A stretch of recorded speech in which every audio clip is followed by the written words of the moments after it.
समादरणीय भक्तवृन्द, हार्दिक नमन। आज पनि यहाँहरूका समक्षमा श्री स्वस्थानी व्रत कथाको नयाँ श्रृङ्खलालाई लिएर उपस्थित भइसकेका छौँ। यहाँहरूको सल्लाह सुझाव र प्रतिक्रियाको हामी सदैव अपेक्षा गर्दछौँ। यहाँहरूले हाम्रो कार्यक्रम कस्तो लाग्दैछ र कुन ठाउँ र स्थानबाट हामीलाई अवलोकन गर्दै हुनुहुन्छ, कृपया कमेन्ट बक्समा कमेन्ट पनि गर्दै गर्नुहोला। र यहाँहरूका कुनै जिज्ञासाहरू छन् भने पनि यहाँहरूले कमेन्ट बक्समा छोड्न सक्नुहुनेछ। हामी ती जिज्ञासाहरूको सकेसम्म रिप्लाई गर्ने कोसिस गर्नेछौँ। आजको नयाँ श्रृङ्खलामा यहाँहरूलाई पुनः स्वागत छ। आउनुहोस्, कथालाई श्रवण गर्नुभन्दा पूर्व, कथालाई प्रारम्भ गर्नुभन्दा पूर्व पुष्पाञ्जली गरौँ। यहाँहरूले पनि भगवती स्वस्थानी परमेश्वरीलाई मनमा सम्झिँदै रहनुहोला। हरि ओम। यं ब्रह्मा वरुणेन्द्र रुद्रमरुतः स्तुन्वन्ति दिव्यैस्तवैर् वेदैः साङ्गपदक्रमोपनिषदैर् गायन्ति यं सामगाः ध्यानावस्थिततद्गतेन मनसा पश्यन्ति यं योगिनो यस्यान्तं न विदुः सुरासुरगणा देवाय तस्मै नमः। श्रीमच्चन्दनचर्चितोज्ज्वलवपु शुक्लाम्बरा मल्लिका मालालङ्कृतकुण्डला प्रविलसन्मुक्तावली शोभिता सर्वज्ञाननिदानपुस्तकधरा रुद्राक्षमालाकरा वाग्देवी वदनाम्बुजे वसतु मे त्रैलोक्यमाता चिरम्। मूकं करोति वाचालं पङ्गुं लङ्घयते गिरिं यत्कृपातमहं वन्दे परमानन्दमाधवम्। नमो भगवते तस्मै व्यासायामित तेजसे यस्य प्रसादाद् वक्ष्यामि नारायणकथामिमाम्। नारायणं नमस्कृत्य नरं चैव नरोत्तमं देवीं सरस्वतीं व्यासं ततो जयमुदीरयेत्। श्री स्वस्थानी परमेश्वर्यै नमो नमः। श्री स्वस्थानी व्रतकथाको 30औं अध्यायमा अब कुमारजीले आज्ञा गर्नुहुन्छ।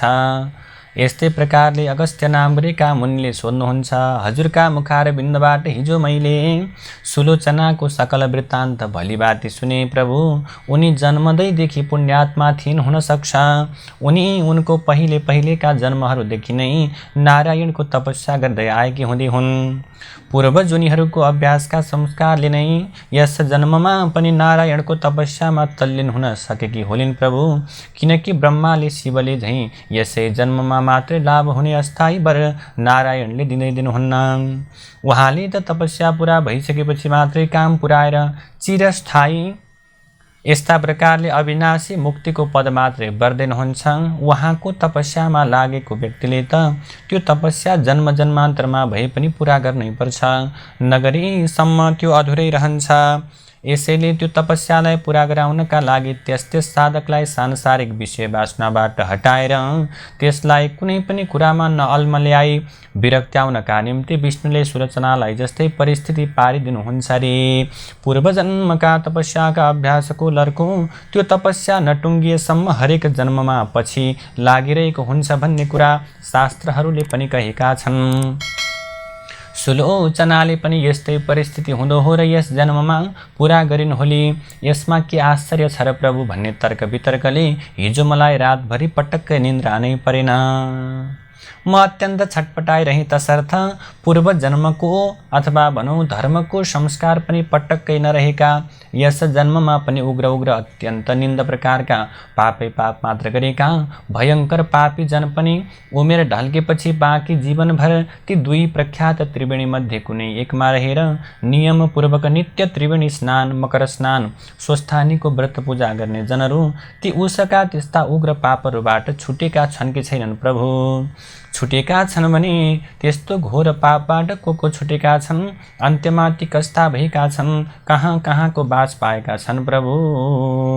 आज मलाई यही कुरा सुन्नको प्रबल इच्छा जागेको छ, तीमध्ये एउटाको कथा आज सुनाइबक्सियोस् प्रभु भनेर अगस्त्य नाम गरेका मुनिले बिन्ती गर्दा कुमारजीले आज्ञा गर्नुहुन्छ। हे अगस्त्य मुनि, सुलोचनाको त्यो अद्भुत दिव्य कथा तिमीले हिजो सुनिसक्यौ। अब आज तिमीलाई म काञ्चन मालिनी नामकी एउटी श्रेष्ठ अप्सराको अत्यन्त राम्रो कथा सुनाउँछु, सावधान भएर सुन। यो चलिरहेको पद्मकल्पको 28औं चौघडी भन्दा 2 चौघडी पहिलेको त्रेतायुगमा गन्धर्व नगरमा जन्मिएकी अत्यन्त राम्री काञ्चन मालिनी नामकी अप्सरा।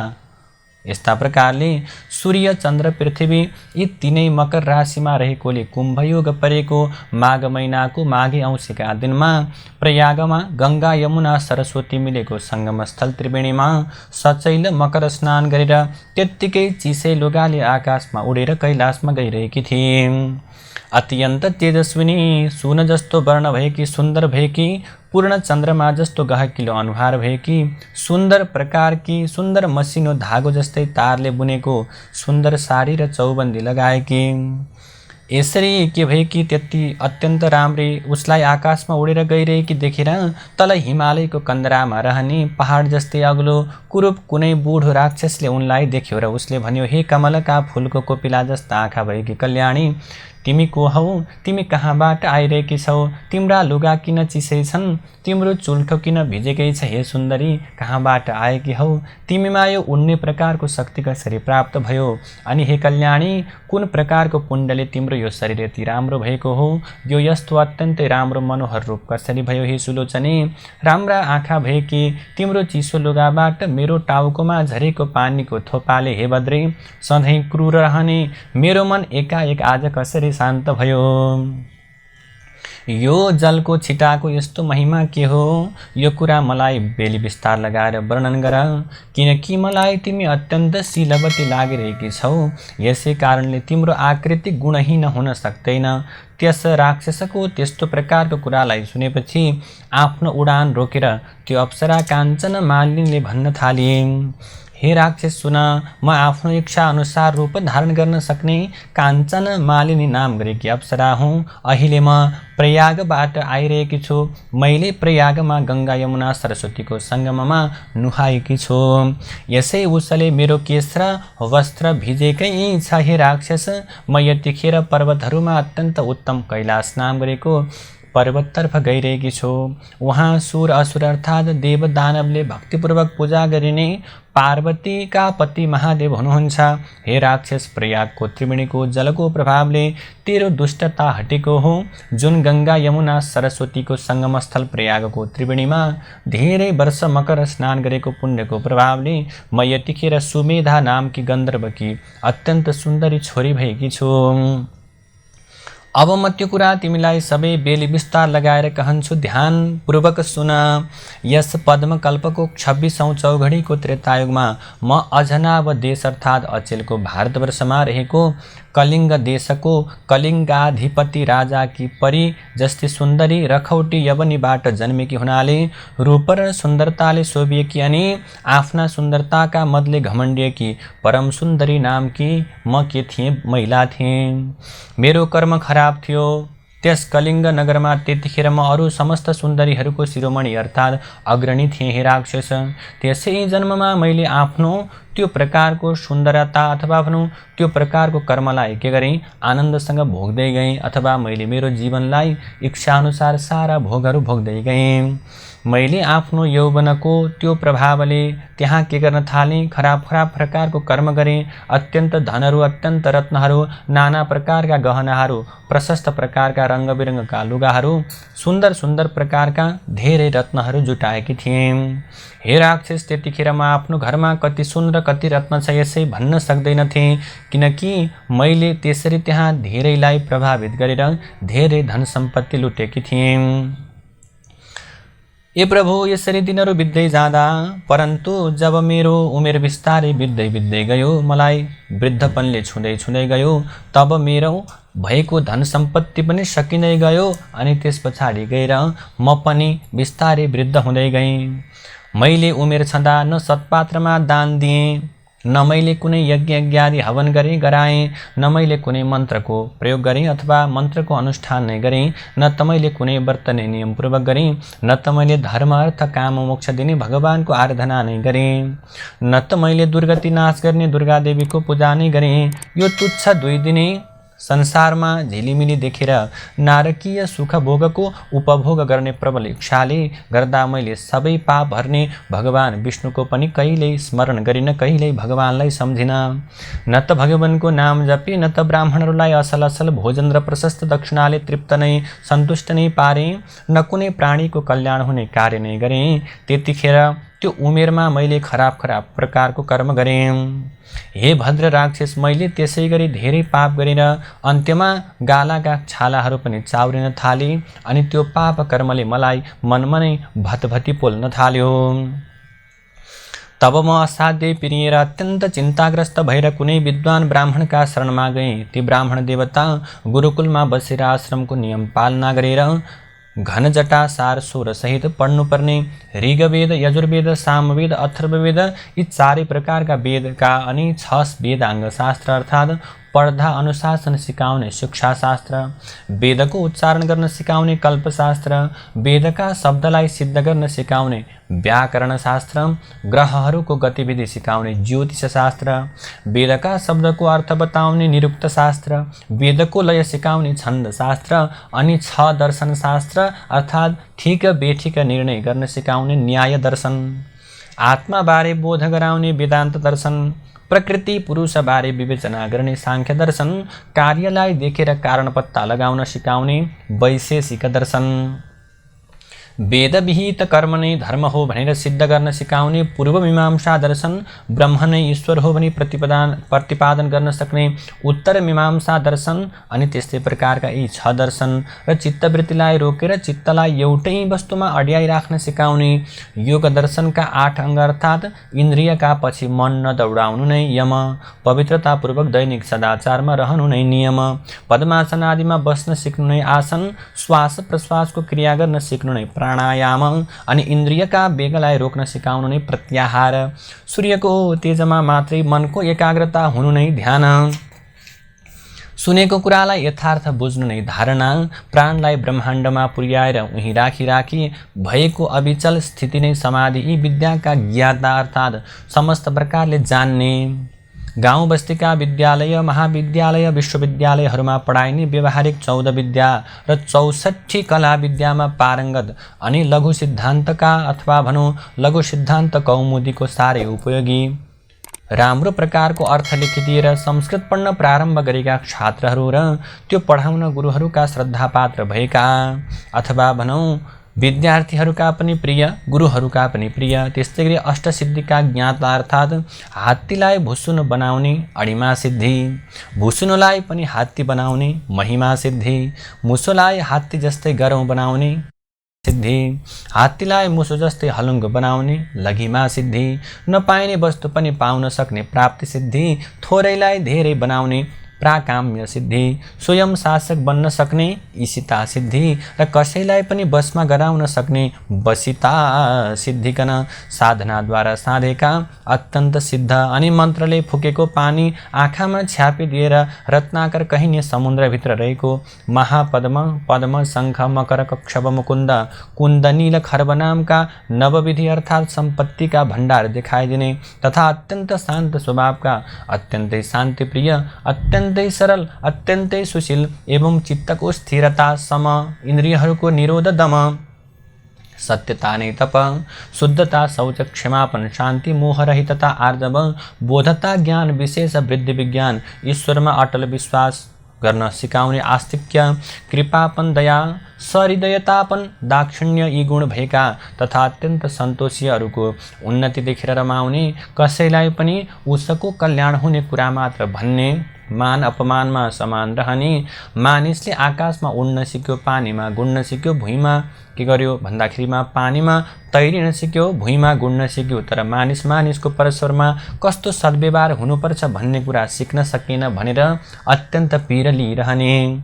किन्तु भूमिबाट जलबाट पैदा गरिएको हुनाले भूमिपुत्र भौमासुर कहिने, जसलाई भस्मासुर पनि भन्दछन्।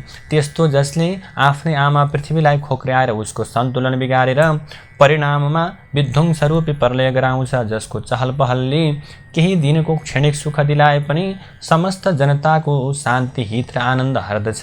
त्यस्तो दानवी भौतिक विद्यालाई पटक्कै मन नपराउने तथा छ वेदाङ्ग अर्थात् शिक्षा, कल्प, व्याकरण, निरुक्त, ज्योतिष, छन्द अनि षड दर्शन अर्थात् न्याय, न्याय दर्शन, वेदान्त दर्शन, सांख्य दर्शन, वैशेषिक दर्शन, पूर्व मीमांसा दर्शन, उत्तर मीमांसा दर्शन अनि 4 वेद अर्थात् ऋग, यजुर, साम र अथर्व वेद एवं योग र योगका 8 अङ्ग अर्थात् यम, नियम, आसन, प्राणायाम, प्रत्याहार, ध्यान, धारणा, समाधिका शिक्षक तथा ब्राह्मण वर्गले सिद्ध पारेका वेदका मन्त्रका प्रभावले मात्रै त्यो प्रकारको कर्म गर्न सकिने, अरू कुनै शक्तिले पनि जित्न नसकिने अजेय दानवहरू र जल तथा थलले सूर्यबाटै सङ्ग्रह गरेर आफूभित्र धारण गरेको बडबाग्नी नामको बिजुलीलाई प्रयोगमा ल्याएर कतिपय काममा जोताएर पैसालाई कमाउनका निम्ति विध्वंसकारी बाटोमा लम्किने दानवी शक्तिकारहरूलाई र तिनका उत्पादित शक्तिलाई निरन्तर ध्रुवताराको दृष्टि परिरहने हुनाले आर्यावर्त कहिने आफ्नो पुण्य भूमि हिमालय र विन्ध्याचलको बीचको भूमिमा र त्यस भूमिमाथिको पुरै आकाशमा ढिम्कने नदिने आफ्ना पुर्खाले आफ्ना उत्तराधिकारी सन्तान ब्राह्मण वर्गलाई मात्र ती मन्त्र सिद्ध गर्ने शक्ति थाती छोडेर गएका वेदका मन्त्रहरूलाई सिद्ध पार्न आफ्ना शिष्यहरूलाई उक्साइरहने अनि तिनको बुद्धि तिखार्नका निम्ति गायत्री जपको महिमा बताइरहने, फेरि पृथ्वी, जलतेज, वायु, आकाशको सामूहिक समूह नै ब्रह्म हो भनेर जानिराख्न सधैँ पाञ्चायनको पूजा गर्न लगाउने, सूर्य उत्तरायण हुँदा 108 मिनेट दिन बढ्छ र सुमेरुमा पुगेर 2-4 दिन उसलाई परिक्रमा गरी सूर्य दक्षिणायन हुँदा 108 मिनेट नै दिनमान घट्दछ भन्ने स्मृतिबोधका लागि 108 दानाको रुद्राक्षको वा अरू कुनै मालामा गायत्री जप गर्न लगाउने, अनि मैले भनेका यी कुरा नमानेर सूर्य उदाउँदा भाग्ने, सूर्य अस्ताउँदा जाग्ने, अन्धकार झैँ जागेको दानवी विलासिताको चमक दमकमा लट्ठिएर वेद पढ्न एवं उसका मन्त्र सिद्ध पार्न छाड्यौ र उसको लर्को लायो भने कल्पान्तै सम्मति दानवहरूको दास बनेर अनि सारा आर्यावर्तका जनतालाई पराधीन पारी उनका अप्रत्यक्ष दास बनाए। ती दानवको डरले थर काम्दै उनका बसमा रहनु पर्ला भनेर बारम्बार आफ्ना विद्यार्थीलाई सम्झाइरहने। यदि तिमीहरूले आफ्नो ब्राह्मणत्वको त्रिकालदर्शी जगतैक पाउने शक्तिलाई थामिराख्न सक्यौ भने कुनै पनि अरू शक्तिले तिमीहरूलाई केही गर्न सक्दैन। न त शोषकहरूले शोषण नै गर्न सक्छन्, न त शोषण गर्ने आवश्यकता नै पर्दछ भनेर बाहिरी प्रबल शक्तिको डर नभएपछि शासकहरू पनि ढुक्कसँग शासन गर्छन् बाबु हो। त्यसैले जब ब्राह्मण वर्गले आफ्नो धर्म छाड्दछ तब देश के हुन्छ, भाँडबैलो हुन्छ। जबसम्म ब्राह्मण वर्गले आफ्नो धर्म थामिराख्छ तबसम्म देशमा सुख शान्ति बनिरहन्छ भनेर आफ्ना शिष्यहरूलाई सम्झाउने बुझाउने ती राजनीतिका खग्गु, धर्मशास्त्रका खप्पिस अनि तन्त्र मन्त्र अनि यस्ता प्रकारले जादु, झारफुक, धामी झाँक्री ओखती गर्नमा निपुण अर्थात् गणेशजीको मन्त्र विधिपूर्वक जपेर सिद्ध पारी सिद्ध प्राप्त गरेका सदा कल्याणकारी सकल भारतीय अध्यात्म विद्यामा धुरन्धर, किन्तु प्रारम्भमा सुखकारी भए पनि परिणाममा जगत विध्वंसकारी विकसित भौतिक विज्ञानका कट्टर विरोधी तथा सधैँ जल थल नभमै शान्ति नै शान्ति चाहिने एकदेव उपाध्याय नाम गरेका ती नैष्ठिक ब्राह्मण त्यसै राज्यका राजा अर्थात् मेरै बाबुका राजगुरु थिए। हे राक्षस, मैले उनी ब्राह्मणलाई श्रद्धा भक्तिका साथमा उनका पाउमा फलफुल दक्षिणा चढाएर निकै बेर ढोगेर उनले इसाराले देखाएर अनुमति दिएका आसनमा दुवै घुँडा मारेर बसेर हात जोड्दै गहभरि आँसु डबडबाउँदै आफ्ना सारा पाप कर्मको वृत्तान्त सुनाए। आफ्नो पश्चाताप रूपी तडपन सुनाएर हे ब्राह्मण देवता, मैले त्यो उग्र पापको प्रायश्चित्त कसरी गर्ने होला भनेर सोधे। हे द्विज श्रेष्ठ, त्यो पापबाट म कसरी सद्गतिमा प्राप्त हुन सकौँला? आफ्नै कुकर्मले पिरिएर तडपिरहेकी उदास मन भएकी बिचरी गहिरो पापरूपी भासमा भासिएकी मलाई मेरो शिरमा समातेर त्यस भासबाट बाहिर निकालिदिनुहोस् प्रभु। हे ब्राह्मण श्रेष्ठ, दयाका दृष्टिले मेरा उपर करुणाका जल वर्षाउनुहोस्, किनकि सज्जनमा त सबैजना कृपालु नै हुन्छन्, किन्तु साधुहरू असज्जनमा पनि कृपालु हुन्छन्। मेरो यस्तो विनम्र प्रार्थना सुनेर ती दयालु ब्राह्मणले मेरा उपर कृपा गर्नुभयो र सबै धर्मले भरिएको तथा मलाई अत्यन्त प्रसन्न पार्ने यस्तो प्रकारको कुरा भन्नुभयो। हे सुन्दरी, तिम्रा सबै निषिद्ध घृणित आचरणहरूलाई मैले भलीभाँति जान्दछु। मैले भनेको कुरा झट्टै गर। अब तुरन्तै तिमी प्रजापति ब्रह्माको क्षेत्र प्रयागमा जाऊ। उहाँ गएर त्यहीँ रहेर सधैँ गङ्गा यमुना सरस्वती नदीको सङ्गम त्रिवेणीमा नुहाउने गर। विशेष गरेर मकर राशिमा सूर्य रहेको बेला त्रिकाल स्नान गर्ने गर। त्यसै स्नानको पुण्यफलले तिम्रो सबै पाप नाश हुन्छ, किनकि जसले तिम्रो पाप नाश होस् त्यस्तो अर्को उपाय मैले देख्दिन। तीर्थमा गर्ने गरेको स्नानलाई ऋषिहरूले ठुलो प्रायश्चित्त बताएका छन्, किन्तु हेर सुन्दरी, तीर्थस्थलमा मनले पनि अशुभ कर्मलाई त्यागिदिनुपर्छ। नित्यको प्रयाग स्नानले पाप खारिएर शुद्ध पवित्र भएकी तिमी मरेपछि पक्कै नै स्वर्ग जानेछौ। प्रयाग राजको सङ्गमको स्नानले मात्रै पनि मनुष्यहरूलाई स्वर्गको प्राप्ति हुन्छ, यसमा कुनै पनि प्रकारको संशय छैन। हे सुन्दरी, प्रयागराज तीर्थमा गरिएको पापलाई छोडेर अरू ठाउँमा गरिएको सारा पाप प्रयागको त्रिवेणीमा नुहाउनाले तुरन्तै त्यसै क्षणमा नै बिलाउँछ, अर्थात् नाश भएर जान्छ। हे सुन्दरी, यसबारे एउटा चम्मको उपाख्यान सुन। उहिले कुनै समयमा गौतम मुनिकी पत्नीलाई देखेर अत्यन्त कामरूप शत्रुको वशमा परेको गुप्त कामुक इन्द्रले गौतमकै रूप धारण गरेर के गर्यो? छल गर्यो। तब ऋषि पत्नीलाई छल गरेको हुनाले त्यो उग्र पापले उति नै खेर उसलाई फल दिलायो। अब उसको के भयो त भने गौतम ऋषिको श्रापले के भयो? त्यो शक्तिले इन्द्रको शरीरमा 1000 योनिले चिन्हित भएको कुरूप भयो, निन्दित भयो, लाज मर्नुको भयो। तब शिरलाई निहुराएर देवराज इन्द्र त्यहाँबाट निस्किए अनि चारैतिर तिरस्कृत निन्दित भएर उनले आफूले गरेको घृणित कर्मलाई निन्दा गर्न थाले र मेरु पर्वतको टाकुरमा रहेको 100 योजन अर्थात् 400 कोस फराकिलो पानी नै पानीले टम्म भरिएको, राता राता चुच्चा भएको, सेता न सेता बडे बडे राजहाँसहरूले भरिएको त्यस्तो प्रकारको लताहरूले कमलका फूलहरूले अत्यन्त शोभित भएको विशाल तलाउको हिमजलमा उम्रिएको कमलको कोपिलामा उनी के गरे? लुकेर बसे। त्यसै कमलमा बसेर आफूलाई तथा आफ्नै शरीरमा रहेको महान शत्रु कामदेवलाई निन्दा गर्न थाले। आज उसैले गर्दा ठुला ठुला जन पनि लोकमा निन्दित भएर आखिरमा नरकमा जागिनु परेको छ। कामचेष्टाले उत्पन्न भएको त्यो पाप वासना जो छ उसले आयु, कृति, यश, धर्म तथा धैर्यलाई सत्यानाश पारिदिन्छ। अनेक आपत्तिहरूको निश्चित स्थान भएको त्यो दुराचारी कामदेवलाई अत्यन्त धिक्कार छ।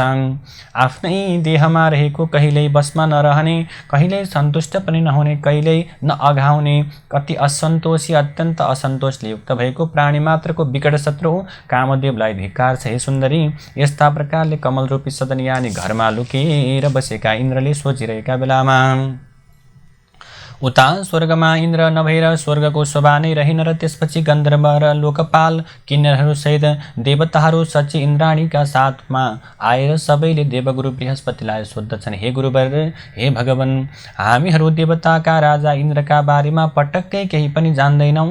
उहाँ कहाँ रहनु भएको छ?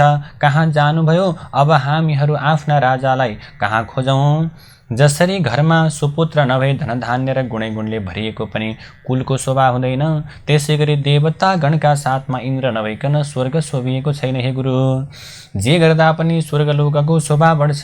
चाँडै नै प्रभु, हे मेरो महाराज, चाँडै नै त्यस्तो उपाय गरिबक्सियोस्। हे गुरु, स्वर्गलाई शोभाले युक्त स्वामी भएको पारिबक्सियोस्। यस काममा ढिलो गर्नु योग्य छैन भन्ने तिनीहरूको कुरालाई सुनेर गुरु बृहस्पतिले उनीहरूलाई भन्नुभयो, आफूले गरेका अपराधको लाजले लज्जित भएर इन्द्र जहाँ बसेका छन् त्यो कुरा म सबै जान्दछु। बेविचारले सहसा गरेका कामको फल अहिले इन्द्रले भोगिरहेका छन्। जो जनले नीतिको त्याग गर्दछन् ती जनले बडे बडे दुःखको भोग भोग्नुपर्छ। आश्चर्य छ कि राज्यको मदले उन्मत्त भएको पुरुष गर्ने नगर्ने कामको विचारै गर्दैनन्। आफूलाई नै नाश गर्नेवाला अनेक प्रत्यक्ष अप्रत्यक्ष निन्दित कार्य गर्दछन्। दुर्भाग्यले बुद्धि मासिएका मूर्खहरू मात्रै यस्तो निन्दित काम गर्दछन्, जुन अपराध गर्नाले यहाँ पनि वहाँ पनि जन्म निष्फल हुन्छ। हे सुरगण हो, अब हामी त्यहाँ जाउँ जहाँ इन्द्र लुकेर बचिरहेका छन्। गुरु बृहस्पतिले यस्तो भनिसकेपछि बृहस्पतिलाई नै अगाडि लगाएर गएका सबै देवताहरू त्यस आश्रमबाट निक्लेर उस तलाउमा पुगिसकेपछि त्यो फराक सरोवरमा सुन जस्ता सुन्दर कमलको जङ्गललाई देखे, वनलाई देखे।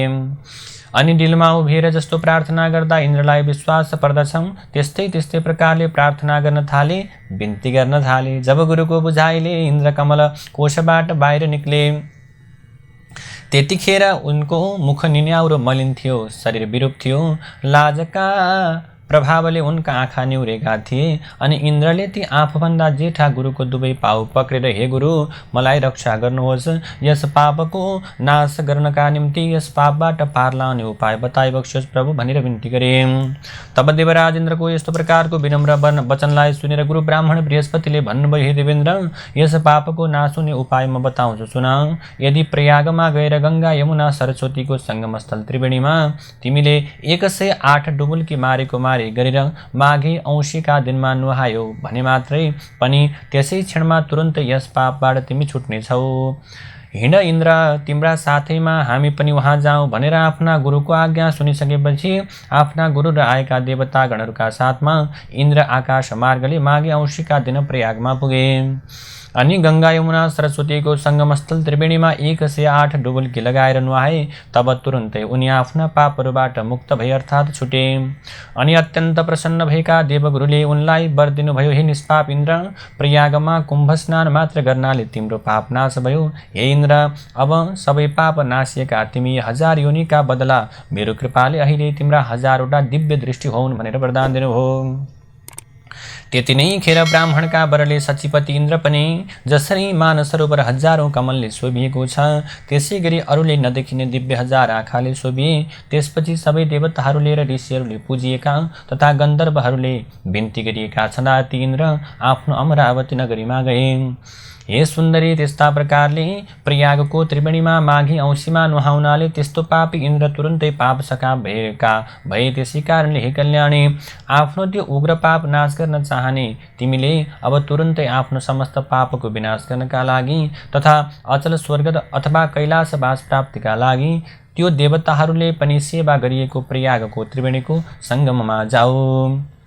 र आज पौष शुक्ल एकादशी हो। आजको 5 दिनमा पौष शुक्ल पूर्णिमा आउँछ।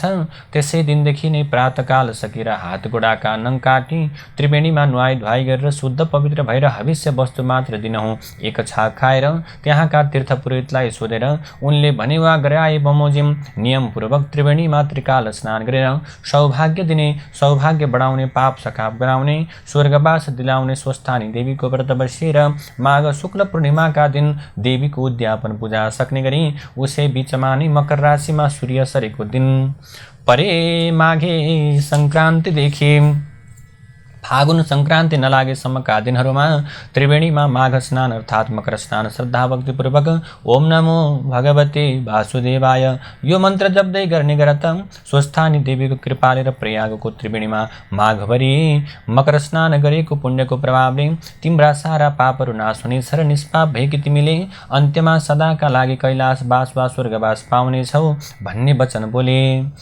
त्यो इन्द्रको वृत्तान्त सहितको मङ्गलकारी वचन ती ब्राह्मणको मुखबाट सुनेर मैले उति नै खेर हतारिँदै उनका गोडालाई ढोगेर आफ्ना सबै बन्धुजनलाई, दासदासीलाई अनि ऐश्वर्यशाली आफ्नो घरलाई, त्यति मात्रै होइन प्रभु, हे राक्षस, सकल भौतिक भोगका विषयहरूलाई प्रत्यक्ष विषय विषको गाँस जस्तै ठानेर चटक्क त्यागेर अनि आफ्नो शरीरलाई पनि क्षणभङ्गुर अर्थात् केही दिनपछि अवश्य नै नाश हुने भनेर ठान्दै म ती ब्राह्मणको घरबाट फुत्त निस्किएँ र नरकरूपी समुद्रमा जाकिने भयङ्कर अन्तस्करणको आगाले हृदयमा भतभती पोलिएकी मैले हे राक्षस म त्यहीँबाट सरासर प्रयागमा गएर ब्राह्मणले बताए जस्तै गरेर श्री स्वस्थानी देवीको व्रत पूजा र माघभरि नै त्रिकाल अर्थात् बिहान मध्याह्न साँझमा नियमपूर्वक गङ्गा यमुना सरस्वतीको सङ्गमस्थल त्रिवेणीको जलमा श्रद्धाका साथमा भक्तिका साथमा पटकै पिक्षे ओम नमो भगवते वासुदेवाय जप्दै 108 8 डुबुल्की मारेर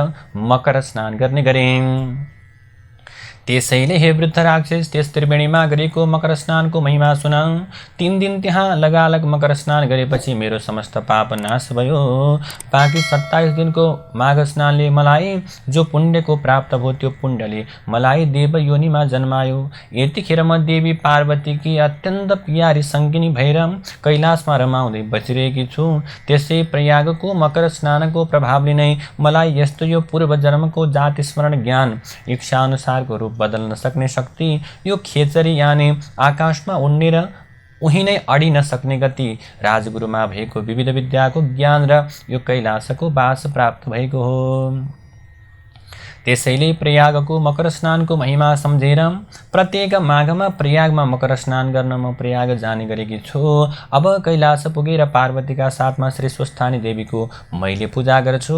हे राक्षस, मैले मात्र होइन, जसले पनि मैले जस्तै गरेर त्रिवेणीकै तटमा बसेर श्री स्वस्थानीको देवीको व्रत पूजा र मकर स्नान गर्ने गर्दछन्, ती सबैले पनि स्वर्गलोक अथवा कैलाश लोकको वास पाउँछन्।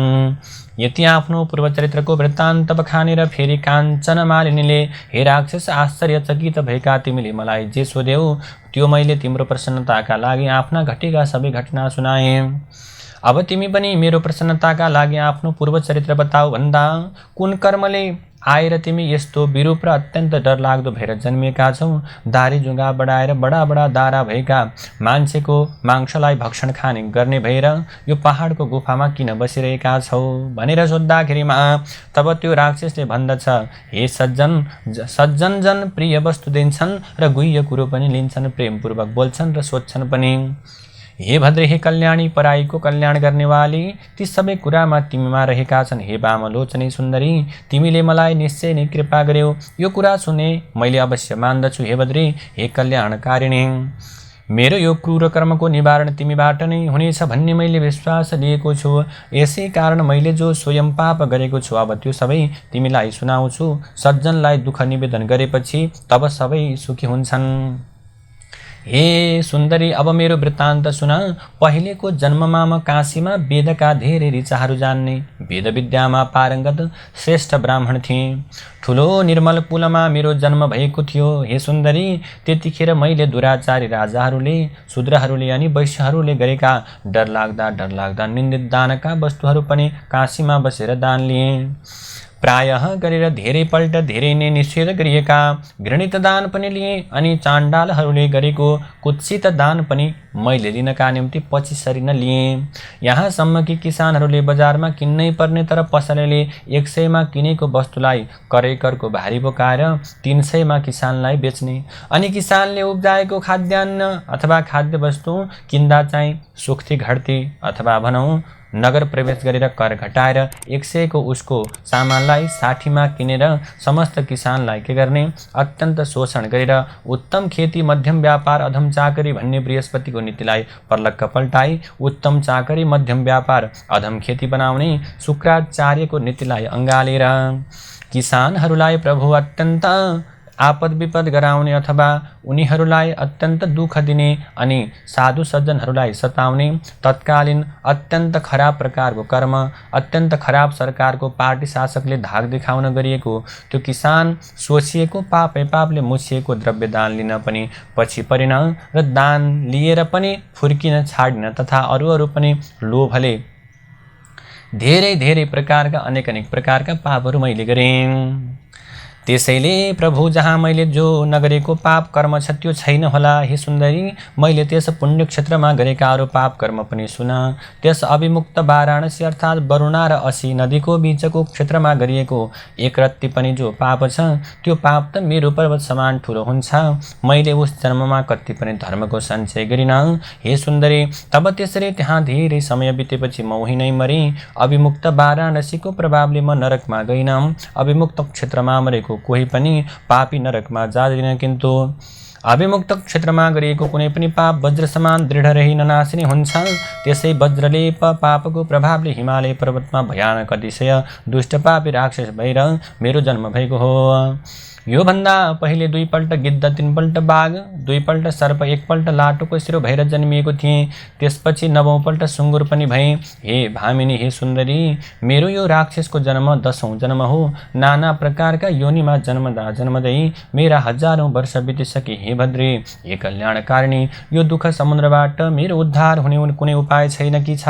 हे शुभ्रो सुन्दर, हे अप्सरा, तिमीले के गर्नु पर्यो? यहाँ वरिपरि 3 योजन अर्थात् 12 कोशसम्मको भूमि मैले जन्तुहीन गराइसकेको छु। तिमीले मलाई कृपा गर्नु पर्यो। हे शुभ्रो, मैले धेरै नै निरपराधी जीवहरूको पनि नाश गरेको छु। त्यस दुष्ट कर्मले गर्दा मेरो मन निरन्तर जलिरहन्छ। तिम्रो यो दर्शन रूपी अमृतले सेचिएर मेरो मन अहिले निकै शान्त शीतल भएको छ। तीर्थहरूको शुभ फल त कुनै पनि समयमा गएर फल्छ, तर सज्जनको समागम अर्थात् भेट त तुरुन्तै फल्छ। हे कन्या, यसै उसले बुद्धिमानहरू सत्सङ्गतिको प्रशंसा गर्दछन्। मेरो मनमा भएको यो सबै आफ्नो दुःख मैले तिमीलाई बताएँ। त्यसैले यस्तो कोही बिरला कोटि नै सज्जन होला जसले जसले अरूको दुःख सुनेर आफ्नो अन्तरात्मा खिन्न नगरोस्। यस बारेमा उचित कुरा तिमी स्वयं जान्दछौ। त्यसै कारण अब यसभन्दा परतिर म केही भन्दिनँ। म हरमेशा यस दुःख सागरबाट पार कसरी पाउँछु भन्ने कुरालाई सोचिरहन्छु। सज्जनहरूको समागम सबैको उपकार गर्ने हुन्छ। के क्षीर समुद्र केवल हाँसलाई मात्र दुध दिन्छ र के बकुल्लालाई दिँदैन र? तब कुमारजीले भन्नुभयो, हे अगस्त्य मुनि, त्यस राक्षसको त्यस्ता प्रकारका वचनलाई सुनेर दयाले हृदय पग्लिएकी काञ्चन मालिनीले धर्मदानमा मति गरेर अर्थात् धर्म दिने विचारले भन्दछन्, हे राक्षस, तिमीलाई मैले अवश्य उद्धार गर्नेछु। अहिले तिमी सोच नगर। तिम्रो राक्षसत्वबाट छुटकाराका लागि मैले प्रयत्न गर्नेछु। यस्तो दृढ प्रतिज्ञा गरेर भन्न थाली मैले वर्षेनी विधिपूर्वक धेरै माघ स्नान र स्वस्थानीको व्रत पूजा गरेकी छु। हे भद्र राक्षस, यो सबै मैले गङ्गा, यमुना, सरस्वतीको सङ्गम ब्रह्मक्षेत्रमा मकर स्नान र कैलाशमै श्रद्धापूर्वक स्वस्थानीको पूजा जो गर्ने गरेकी छु, त्यसको त्यो पुण्य सङ्ख्यात र ती दुवै सत्कर्मका धर्मको म वर्णन गर्दछु। जस्तै विद्वान जनहरूले धर्मको आचरण गुप्त राख्नु भनेका छन्। वेद जान्ने मुनिहरू दुखीलाई दान दिने कामको प्रशंसा गर्दछन्। हे भद्रबल आदमी, समुद्रमा वर्षने मेघको के फल हुन्छ र? हे राक्षस, मैले स्वयं त्यस पुण्यको फल अनुभव गरेकी छु। हे मित्र, तुरन्तै तिम्रो पाप विनाश गर्नका लागि मेरो त्यो पुण्यबाट केही पुण्य तिमीलाई दिन्छु भनेर अनि आफ्नो चिसो लुगा निचोरेर तब त्यो जल आफ्नो पसरमा अथवा हातमा लिएर उसले त्यो बुढो राक्षसलाई आफूले गरेका 3वटा माघ महिनाको पुण्य त्यही दिए।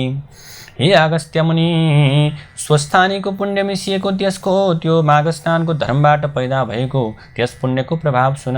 त्यो पुण्य पाएर उसै बेला उसले राक्षसी शरीर त्याग्यो र सूर्य जस्तो तेजिलो देवताको आकारको भयो। हर्षले उसका आँखाहरू अत्यन्त हर्षका आँसुहरू बग्न थाले। देवताहरूले ल्याएको सुन्दर विमानमा चढ्यो। त्यतिखेर आकाशमा स्थित विमानमा उसको तेज चम्कियो। तब आफ्ना प्रभावले 10 दिशालाई प्रकाशमान पार्दै दिव्य देह धारण गरेको त्यो राक्षसले तब मानौ दोस्रो सूर्य समानको शोभालाई प्राप्ति गर्यो। त्यसपछि उसले त्यो सज्जन काञ्चन मालिनीलाई प्रशंसा गर्दो भयो र भन्यो, हे भद्रे, हे कल्याणी, कर्मको फल दिनेवाला जो भगवान ईश्वर छ त्यो सबै कुरो जान्दछ। जहाँ जुन पापले मेरो उद्धार हुनै सक्दैन थियो ती सबै पापबाट तिमीले मेरो निस्तार गरिदेऊ। हे देवी, अब म पनि कृपापूर्वक मेरा उप प्रसन्न हुनुहोस्। हे देवी, अब पनि कृपापूर्वक मदेखि मेरा उप प्रसन्न हुनुहोस्, दया गर्नुहोस् र सारा नीति नै नीतिले भरिएको कल्याणकारी शिक्षा मलाई दिनुहोस्। त्यो तिम्रो सबै शिक्षा निश्चय नै धर्मको आचरण गराउनेवाला हुनुपर्छ, जुन गर्नाले फेरि म पाप गर्ने पापी नरहुँ। त्यो त्यस्तो नीति सुनिसकेपछि तिम्रो आज्ञा पाएर अनि मात्र म सुरलोक जान्छु। हे अगस्त्य मुनि, त्यो राक्षसले भनेको प्रिय धर्ममय यस्तो प्रकारको वचन सुनेर अत्यन्त प्रीतिपूर्वक त्यो काञ्चन मालिनी उसलाई धर्मनीति सुनाउन थाले। हे दिव्य देहमा परिवर्तन भएका राक्षस, अब तिमी हमेशा धर्मको सेवन गर, प्राणी हिंसालाई त्याग, महात्माहरूको सेवा गर, कामदेव रूप प्रबल शत्रुलाई जित, अर्काको दोष गुणको पटक्कै चर्चा गर्न छाडेर साँचो बोल्ने गर। हरिको या हरको हरिदिन पूजा गर्ने गर। लौ अब सरासर देवलोक जाऊ, पछि मर्त्यलोकमा जन्म लिएपछि पनि हड्डी मासु रगत भरिएको त्यो शरीरमा हिरिक्क हुने आफ्नो बुद्धिलाई तिमीले त्याग। हमेसै तिमी के गर, घरको काममा अथवा गृहस्थमा हिरिक्क हुने माया ममतामा मात्र नलागेर रात दिन यस संसारलाई क्षणभङ्गुर ठान इच्छा शक्तिलाई प्राप्त गराउन सक्ने योगमा श्रद्धा बढाएर त्यसैमा मात्र तन्मन लगाएर वैराग्य अर्थात् निःस्पृह भावमा रमाउने हो। मैले यो धर्मको मार्ग तिमीलाई प्रीतिले भनेकी हुँ। सबै कुरा मनमा राखेर शील स्वभाव पूर्ण हो। राक्षसी शरीरलाई त्यागेर देवताको रूपलाई धारण गरेर चम्किलो भएर विमानमा बसेका तिमी अब झट्टै सुखपूर्वक सरासर स्वर्गतर्फ जाऊ। यस्तो धर्मनीति सुनिसकेर तब सन्तुष्ट देखिएको त्यो राक्षसले भन्यो, तिमी नित्यै प्रसन्नतापूर्वक रहनु, तिम्रो सधैँ कल्याण होस्, जय जय होस्।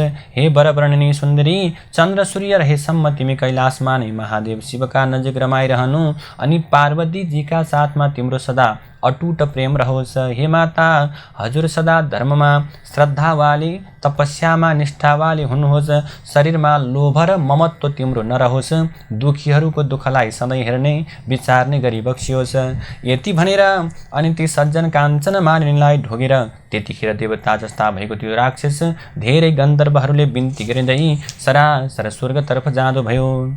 तब त्यतिखेर नै त्यहाँ अक्षौदमा स्वस्थानीको नित्य पूजा गर्न आएका देवकन्याहरूले त्यो तमासा देखेर हर्षले गदगद भएका छँदा त्यहाँ आएर त्यस काञ्चन मालिनीको शिरमा फूलको वृष्टि गराए। त्यसपछि उसलाई अङ्गालो राखेर ती कन्याहरूले भन्दछन्, हे भद्रे, तिमीले त्यस राक्षसलाई विचित्र तरिकाको पापबाट छुटायो भन्ने प्रिय वचन भने। त्यस दुष्टका भयले कोही पनि यस जङ्गलमा पस्दैनथे अथवा पस्न सक्दैनथे। अब हामी निर्भय भएर यस जङ्गलमा सुखपूर्वक डुलफिर गर्छौँ भन्दै ती देवकन्याहरू आफ्नो नित्य पूजा सिद्धाउनका निम्ति अक्षौदतिर लागे।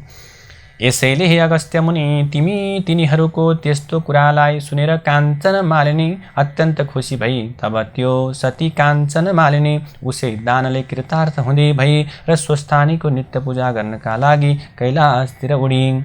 उड्दा हुँदी गन्धर्व कन्या त्यो श्रेष्ठ काञ्चन मालिनी परी त्यस राक्षसलाई उसको त्यो राक्षस योनिबाट छुटाएर तुरन्त आकाश मार्गबाट उडेर कैलाश जाँदा आफूले गरेको परोपकारले गर्दा अत्यन्त प्रसन्न भए। हे अगस्त्य मुनि, जो मनुष्य त्यो गन्धर्व कन्या काञ्चन मालिनी र त्यो बुढो राक्षसले कहेका यो श्रेष्ठ संवाद भक्तिपूर्वक सुन्दछन्, त्यो मनुष्य सधैँ कहिल्यै पनि अधर्म गर्नतिर मन दौडाउने आफ्ना इन्द्रियहरू रूप दुष्ट राक्षसहरूद्वारा बाधित अर्थात् पीडित हुँदैनन् र त्यसको बुद्धि सधैँ धर्ममा लागिरहन्छ। यसै उसले उसका परिवारलाई पनि प्रत्येक वर्ष श्री स्वस्थानीको पूजा गर्न र त्रिवेणीको मकर स्नान गर्न मन रमाइरहन्छ।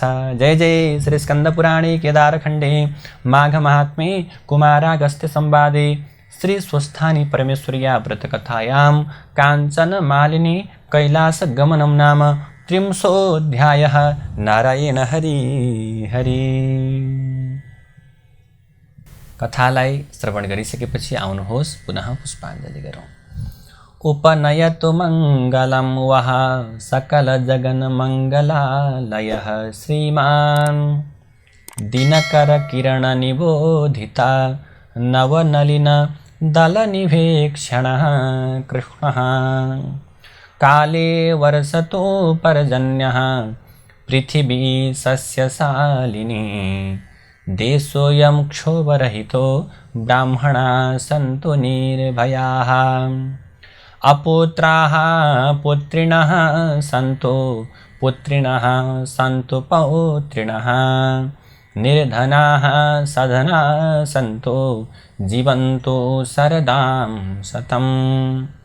तत्रैव गङ्गा यमुना च तत्र गोदावरी सिन्धु सरस्वती च तीर्थानि सर्वाणि वसन्ति तत्र यत्र च्युतोदार कथा प्रसङ्गः।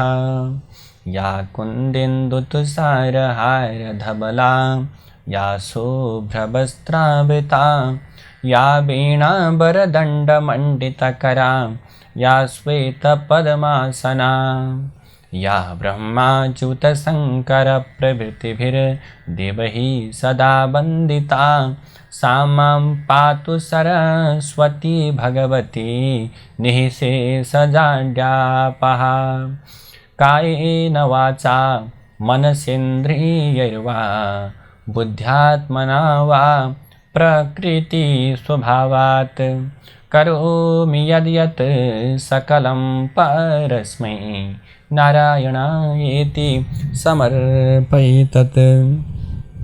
श्रीस्वस्थानि दिव्यार्पणमस्तु।